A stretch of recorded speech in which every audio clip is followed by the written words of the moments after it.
Sumotong paghuman na mong istorya sa mama ug papa ni Al, kay nanguli ra pod sila. Ug kami na pod sa akong mama ug papa nga nagistorya. Ila akong ipangutana kung unsay gusto na akong buhaton. Pero wala pa jud ko kabalo. Ug kabalo pod sila nga perting lisura sa kuang sitwasyon karon. Paghuman ako og kaon kay ni saka ra pod kog balik sa akong kwarto.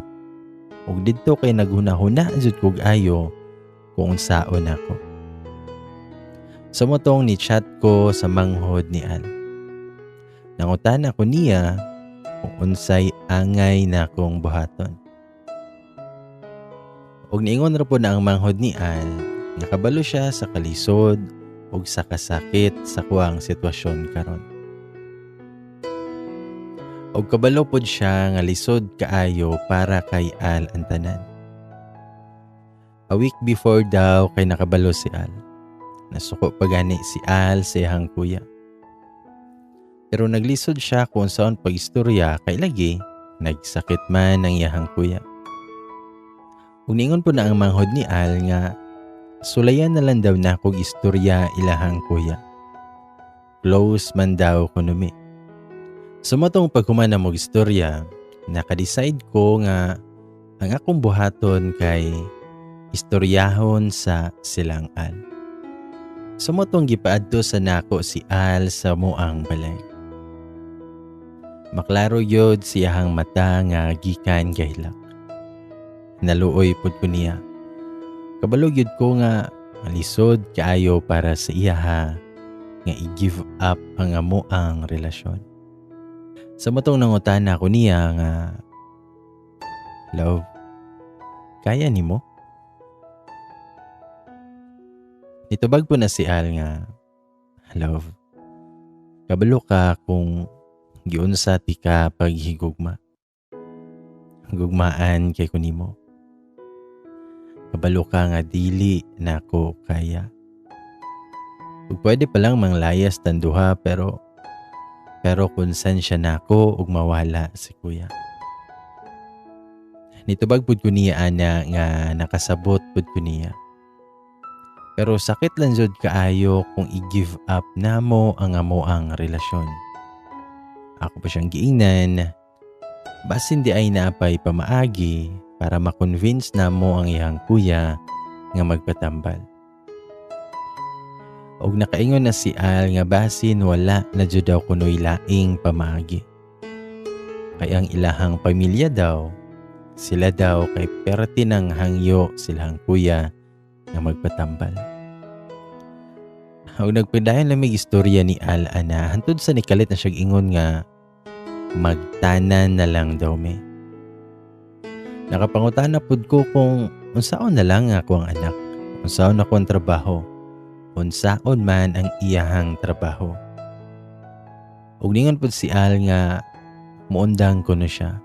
Ug mao kuno'y angeng buhaton para lang kuno makalayo mi didtong lugar. Pero ako siyang giingnan, nakabalo mi, nga di dyan na pwede ang amo ang gusto. Kabalo mi nga makonsensya rami. Sumutong ako siyang giingnan nga sulayan lang na ako hinay-hinay istorya ang iyahang kuya.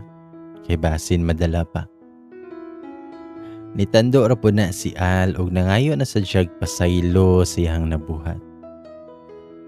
Og ningon pa yun na si Al nga og kung unsa ko ni mahitabo, kaya daw ko niyang i-give up ang tanan para makauban ko. Kay dili na daw kuno siya makitag parihas nga babae sa kuha. Sa moto nga paghuman mo istorya kay okay na ni Al. Pero dili jud okay na okay jud pero okay ra ni Al. Og wail lang ita kog timing ana para magkaistorya mi sa kuya ni Al. Nagsige po nagbalik-balik ang mama o papa ni Al sa balay. Sumutong ako silang giingnan sa kuang desisyon. Nasulayan sa nako og istorya ginay-hinay ang kuya ni Al kay basin di ay madala pa. Basin mo sugot ra siya. Pero kung dili yun masugot, Basin jud i-give up na lang namo ang relasyon namo ni Al. Pero dili na ko kaya nga ipa-feel sa kuya ni Al ang love nga gusto nila. Lisod kayo. Dili pwede. Ug nitubag po na ang mama ni Al nga hangtod raman daw pud kuno sa maulian ng ilahang anak. Pwede na daw dayon namong undangon. Pero ako silang giingnan nga lisod jud kaayo nang ingana. Kay basin mas ma-attach pa hinuon ang kuya ni Al sa kuha. Unsa nalay sunod nga mga mahitabo. Ug miuyon na lang pud na sila sa kuang gusto nga buhaton. Nga sulayan ako hinay-hinay istorya ang kuya ni Al. Kay basin mo sugot pa.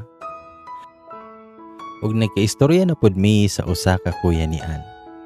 Ni okay ra pud siya. Nagpaabot na lang jud kog timing nga makaistorya nako ang kuya ni Al. Antud sa usa ka adlaw na nakita nako siya nga naglingkod-lingkod tapad siyang motor. Sa motong ni duol ko o nakigistorya ko niya. Nangumusta ko. Ningon ra pud siya nga okay ra daw siya. Pero ako siyang giingnan nga naa siya'y wala giingon sa kuha. Alabi ako nimo kung naay problema, iistorya nimo sa kuha. Og nikatawa ra ng kuya ni Al, og ningon siya nga naunsa daw ko. Nga okay ra man daw siya, wala daw kunoy problema. Pero gitubagar po na ako siyag pangutana nga nganong ako man. Kung nangutana ra po na ang kuya ni Al kung naunsa daw ko. Sumutong ako siyang giingnan, nag-iistoryahan ako. Nakabalo na ako sa tanan. Kung ako siyang giingnan, ngaya, patambal ya. Itubag ra po na siya nga di ligi daw siya patambal kay dako kuno kaayo gasto niya human na masayang lang. Kung ako siyang giingnan, nga kaya, selfish ba ko nga dili na ko mahatag si moha ang gugma nga imuhang gihatag para sa kuha. Kung nitubag ra po na ang kuya ni Al nga, Trish, ug unsa may giingon nilang mami sa imuha, ayaw na to sila paminawa. Pagpakalipay mo ni Al ug atimanag ayo ang imuhang baby. Tubagpud ko nga, unya kuya, nganong dili man ka magpatambal? Konstansya pa na kuya ug mawala ka. Pero niingon ra na ang kuya ni Al nga di na daw nako na hunaon. Ug ako siyang giingnan, nga kuya, malipay ba ka nga makita ko nga masakitan ko? Kung nitubag po siya nga, nganong malipay man ko sa iyong ana, Trish. Ug dito kay perti kong hangyo niya nga lagi magpatambal na siya. Nagsige jud kog hangyo ana niya. Pero niingon ra na ang kuya ni Al nga bisan pa daw kunog magpatambal siya. Mawala ra daw kuno gihapon siya dari sa kalibutan. Sayang lang jud daw kuno ang kwarta. Ug naghilak na lang jud ko ana while naghangyo saya. Paghuman na to nga istorya kay halos kada adlaw jud ko nga nakiistorya siyang kuya ug kanunay ko niya hangyo nga magpatambal na lagi daw siya. Pero ang permi niyang itubag sa kuha kay basin pohon daw, naray makapadasig sa iyaha nga magpatambal na siya. Ug hantod sa nakaunahuna ko sa iyahang ex. Perti binyang maoy ato. Nasakitan pud kaha kay siya ato kay lagi gitsitan daw siya. Ug medyo bag-o pa man pud to sila gabulag ba. Sa matong giingnan nako si Al, apila pud ang iyang isa ka kuya. Nakuntako namo ang ex siyang kuya. Sa motong napangitaan na po namo og pamaagi nga nakontak namo. ug nakikita ko niya sa usa ka fast food. Ug nasyak na lang ko ana kay boros man siya. Sumato nagkaistorya yun mi dito ug nakabalo ko nga 8 months na siyang boros. Gikongrats pa na ako na siya ug nangutan ako niya kung kinsa iyahang kuyog padulong dire. Ningon ra pod siya nga siya ra daw. Ug hantod sa naabot ang among gistoryahan sa nakatiming kog pangutana kung aha ang iyahang bana. Kay lagi boros man siya. Pero niingon ra po na siya nga dili na daw kuno namo kinahanglang istoryahan pa. Ni okay ra pud ko. Sa motong nangutana po siya sa kuha kung ano ligi daw makigistorya ko. Sumutong ako siyang giingnan sa tanan. About sa sakit ug sa nganong dili magpatambal ang kuya ni Al.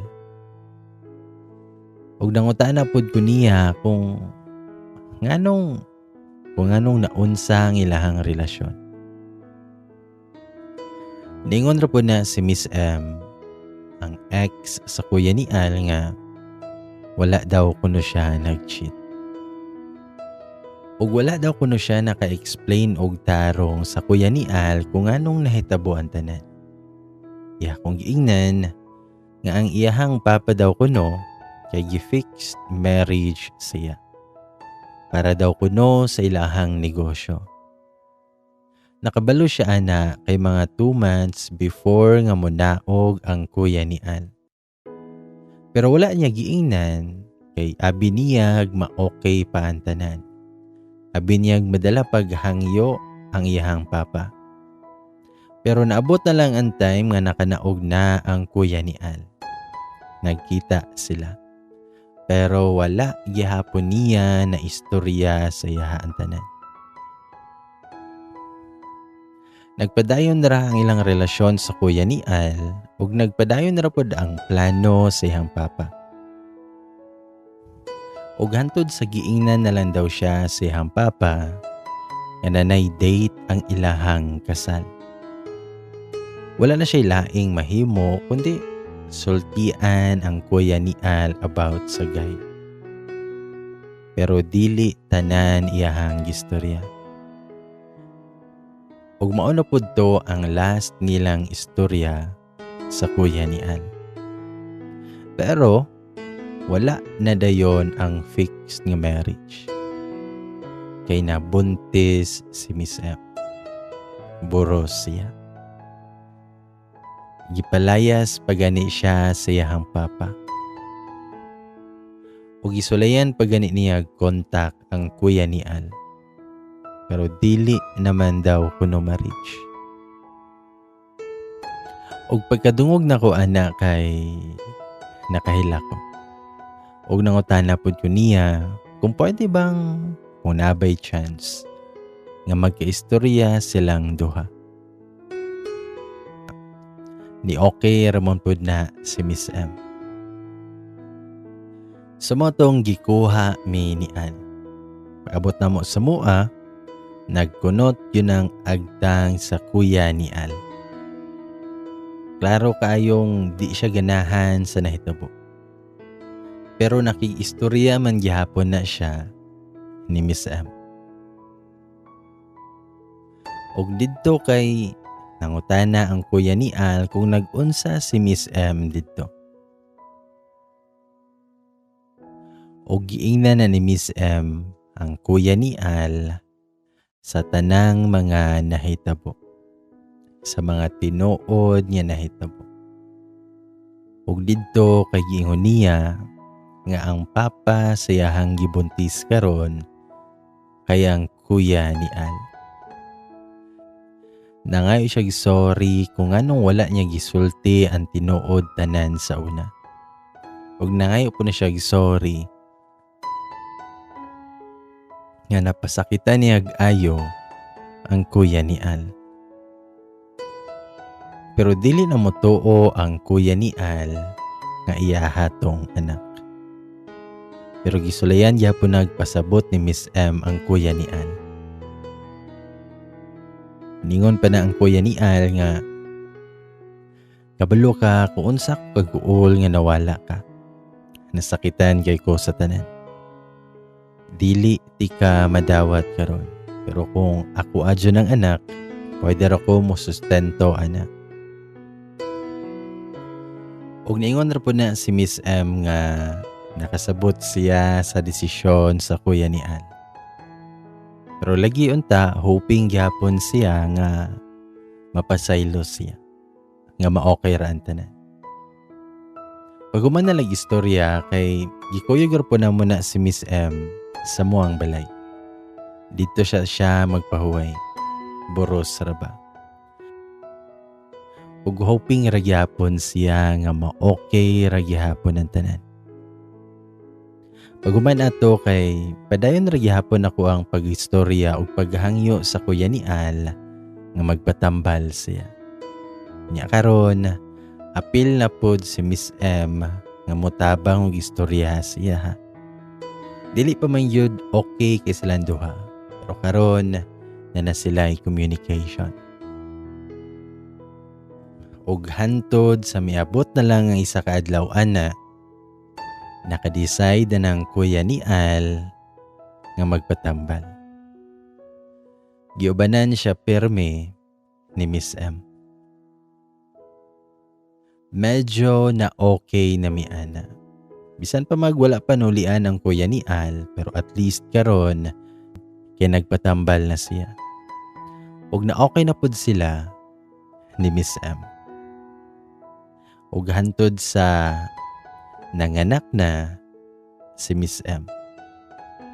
Ug dili jud ikalimod nga ang kuya ni Al ang papa ato. Klaro kaayo sa nawong sa bata. Ug dito kay nakita pud nako ang reaction sa kuya ni Al. Nalipay kaayo siya. Ug nalipay pud miato.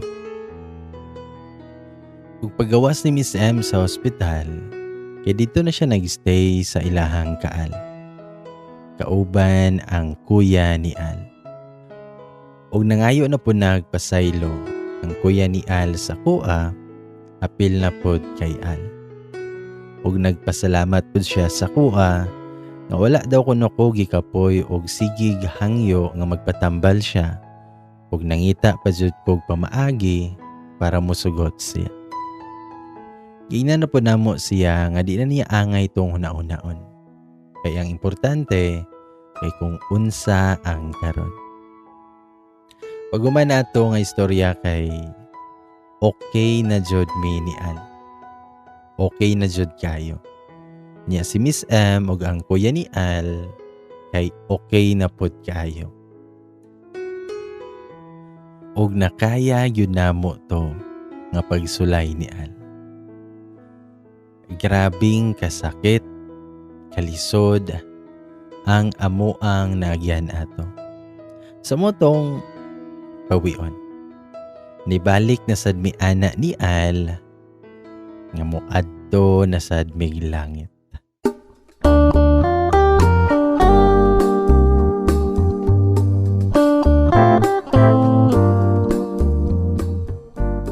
Sa motong pagsulod pa lang namo sa kwarto kay gipaak na dayon na ni Al ako ang lips.